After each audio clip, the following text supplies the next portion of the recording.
집주인이 보증금을 주지 않는데 임차인은 당장 회사 문제나 아니면 건강 문제로 당장 이사를 가야 될 필요성이 있을 수가 있습니다. 문제는 보증금을 받지 못한 상태로 이사를 가게 되면은 기존에 갖춰왔던 대항력과 우선 변제권이 소멸하게 되는 문제가 있습니다. 이거를 해결하고자 주택임대차보호법에서는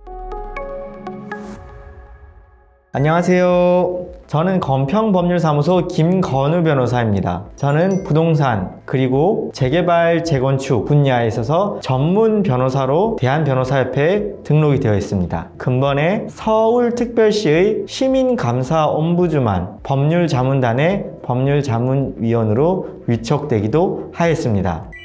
집주인이 임대차 기간이 만료됐음에도 불구하고 보증금을 주지 않아서 어떻게 해야 되냐고 문의가 많이 들어오고 있습니다. 이에 관련해서 오늘 명쾌한 답변 드리도록 하겠습니다. 집주인이 보증금을 주지 않는데 임차인은 당장 회사 문제나 아니면 건강 문제로 당장 이사를 가야 될 필요성이 있을 수가 있습니다. 이 경우에는 임차인은 반드시 임차권 등기 명령을 받아서 등기부에 임차권 등기를 올려놓은 상태로 이사를 가셔야 됩니다. 우선 임차권 등기 명령을 상세하게 말씀드리기 앞서서 그 임차권의 대항력과 우선 변제권에 대해서 살펴볼 필요성이 있겠습니다. 원칙적으로는 민법상 임대차 계약은 채권 계약에 불과합니다. 채권 계약이 뭐냐 하면은 계약한 당사자 간에만 효력이 있고 제3자, 대외적으로는 어떤 효력도 없음을 뜻합니다. 원칙적으로 임대차 계약도 채권 계약이기 때문에 계약을 한 임대인과 임차인 간의 당사자들 간에만 그 효력이 있는 것이 원칙인데, 그러다 보면 임차인의 지위가 너무 열악해지다 보니까 우리 국회에서 만든 특별법이 주택임대차보호법 그리고 상가임대차보호법이 있습니다.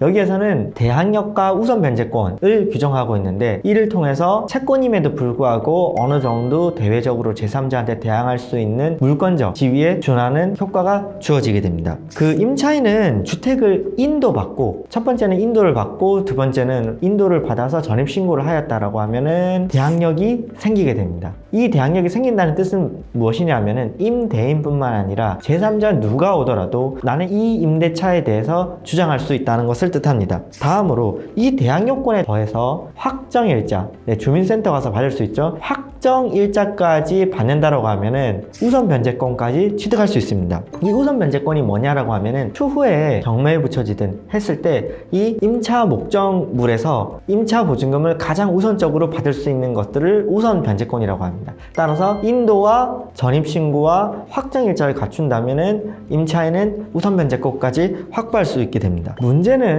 보증금을 받지 못한 상태로 이사를 가게 되면은 기존에 갖춰왔던 대항력과 우선 변제권이 소멸하게 되는 문제가 있습니다. 임차인은 당장 급한 사정에 따라서 이사를 가야 되는데 보증금을 받기 위해서 인정되는 것이 대항력과 우선 변제권임에도 불구하고 당장 이사를 가버리면 대항력과 우선 변제권이 사라지는 문제점이 있습니다. 이거를 해결하고자 주택임대차보호법에서는 임차권 등기 명령 제도를 두고 있습니다. 임차권 등기 명령 제도가 뭐냐면은 임차권 등기 명령 제도를 통해서 등기 명령 신청을 법원에다 하면은 일정한 요건 충족 시 이렇게 대항력과 우선 변제권이 이미 확보된 사람이 임차 기간이 만료되었음을 이유로 임차권 등기 명령을 하게 되면 기존의 대항력과 우선 변제권이 유지되고 새로운 곳으로 이사를 가더라도, 즉 전입신고를 하더라도 기존의 대항력과 우선 변제권이 그대로 유지, 확보되게 되는 장점이 있습니다. 다만 여기서 주의할 점이 있다라고 하면은 임차권 등기 명령 신청을 하고 법원에서 임차권 등기 명령 결정이 났다라고 해서 그 결정문을 받아들고 바로 신나서 전입신고를 가시면 절대로 안 됩니다.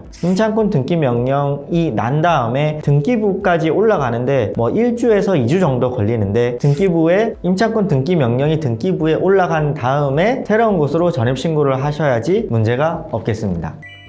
여기까지 했음에도 불구하고 임대인이 보증금을 돌려주지 않는다면, 보증금 반환에 소극적이라면은 보증금 반환 청구 소송을 통해서 집행 권한을 확보하고 그 집행권원을 통해서 해당 임차 목적물을 경매에 붙이는 등으로 임차 보증금을 회수하실 수 있겠습니다. 또는 더 빨리 이 사건을 해결짓고 싶으시다고 한다면 지급명령 신청 제도를 통해서 보증금 반환 청구를 하는 것도 하나의 방법이니 지급명령 신청이 유리할지 또는 보증금 반환 청구 소송으로 바로 들어갈지는 전문가의 상담을 통해서 해결하심이 타당해 보입니다. 요즘은 보증금 반환 청구 소송으로 들어가더라도 법원에서 임대차 관련 소송들은 굉장히 신속하게 소송 절차를 진행해주고 있는 상황이기 때문에 임차인은 이런 점을 참고하시어 사건을 진행해 보시면 도움이 될 것으로 보입니다.